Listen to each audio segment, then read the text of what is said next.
شریف جو ہے وہ بھی ترمذی شریف طبرانی شریف کے اندر موجود ہے کہ نبی پاک صلی اللہ علیہ وسلم کے پاس ایک نبینا صحابی ہے، عرض کرتے ہیں یا رسول اللہ صلی اللہ علیہ وسلم دعا کریں میری آنکھیں روشن ہو جائے، میں نبینا ہوں۔ تو سرکار دو عالم صلی اللہ علیہ وسلم نے جھٹکی نہیں دی کہ جاؤ اللہ سے مانگو، اللہ فرما میں ہر جگہ سے تمہاری دعا کو سنتا ہوں، قبول کرتا ہوں، قرآن کا فیصلہ ہے، اللہ سنتا بھی ہے قبول بھی فرماتا ہے، لیکن وہ سرکار کے پاس حاضر ہوئے کہ سرکار کی دعا کو فوراً قبول فرما لیتا ہے۔ حضرت عائشہ کہتی ہیں یا رسول اللہ میں نے دیکھا جب آپ دعا کے لیے ہاتھ اٹھاتی ہیں اللہ آپ کی دعا کو قبول کرنے میں جلدی فرماتا ہے۔ تو وہ صحابی آئے تو نبی علیہ الصلوۃ والسلام نے ان کے لیے بھی یہ چوائس رکھی کہ اگر تم چاہو تو صبر کر لو تو میں تمہارے لیے بھی جنت لکھ دیتا ہوں، اور اگر تم کہو تو دعا۔ صحابی نے کہا یا رسول اللہ صلی اللہ علیہ وسلم آپ میرے لیے دعا کریں کہ اللہ میری آنکھوں کو روشن کر دے، صدقے آپ کے صدقے سے جنت تو ہمیں مل ہی جائے گی۔ نبی پاک صلی اللہ علیہ وسلم نے اپنے فرمایا کہ پھر تم ایسے کرو کہ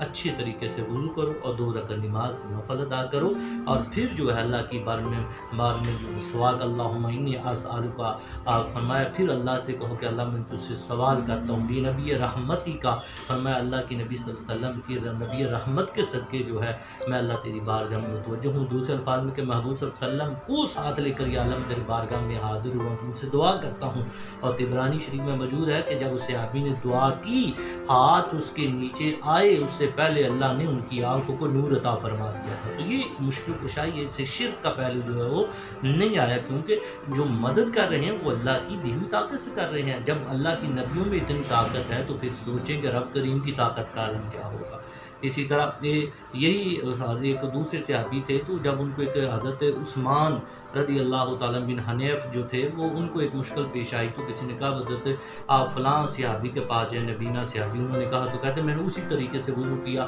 سرکار کے وسیلے سے اللہ کے مدد دربار میں حاضر ہوں، کہتے میری مشکل جو ہے وہ حل ہو جاتی ہے۔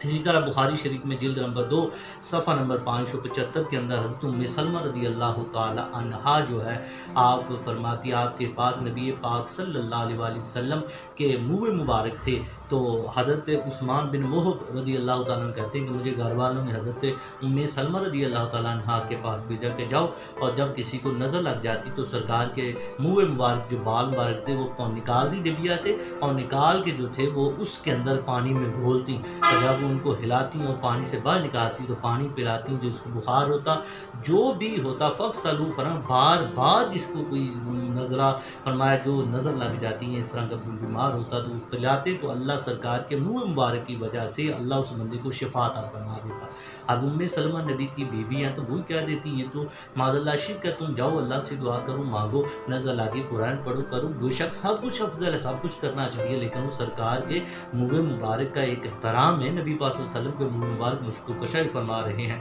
اسی طرح بخاری شریف میں دوسری جگہ مجمع کبیر کے اندر بھی یہ حدیث موجود ہے کہ حضرت خالد بن ولید رضی اللہ تعالیٰ عنہ آپ نے ایک ٹوپی پہنی تھی جنگ کے اندر، تو جنگ شروع ہو جاتی جنگ یرموک، تو جب وہ ٹوپی گم ہو جاتی ہے جنگ کا سماں شروع ہو گیا، جنگ شروع ہو جاتی ہے اور اس کی وجہ سے آپ لیٹ ہونے کی وجہ سے جو ہے وہ تقریباً 20 کے قریب صحابہ کرام شہید بھی ہو جاتی ہیں۔ تو جب آپ کو کہا جاتا ہے تو حضرت خالد بن ولید اس ٹوپی کو کیوں ڈھونڈ رہے تھے، تو آپ نے فرمایا خدا کی قسم، تو وہ تو کہنے لگے وہ ٹوپی تو میلی سی، تو اتنی قیمتی بھی نہیں تھی، تو انہوں نے کہا تم کپڑے کی طرف نہ دیکھو، تم اس ٹوپی کی نسبت کی طرف دیکھو۔ میرے پیارے محبوب علیہ الصلوۃ والسلام عمرہ کر رہے تھے تو آپ کی پیشانی کے بال اور جو دیگر بال تھے وہ صحابہ کرام نے فوری چھین لیا، اور جو سرکار کی پیشانی والے بال تھے وہ میں نے اٹھا لیا، ان کو محفوظ کر لیا اور میں نے اپنی ٹوپی کے اندر ان کو سلائی کر لیا۔ کہتے ہیں اللہ کے فضل سے مصطفیٰ کریم علیہ الصلوۃ مبارک کی وجہ سے میں نے 60 جنگوں میں ٹوپی پہن کے کیا، اللہ نے مجھے 60 جنگوں میں فتح عطا فرمائی ہے۔ تو یہ کیسی مشکل کشائی ہے کہ مصطفیٰ کریم علیہ الصلوۃ والسلام۔ اسی طرح بخاری شریف کے اندر ہے کہ ایک عورت نے سرکار دو عالم صلی اللہ علیہ وسلم کو ایک چادر پیش کی،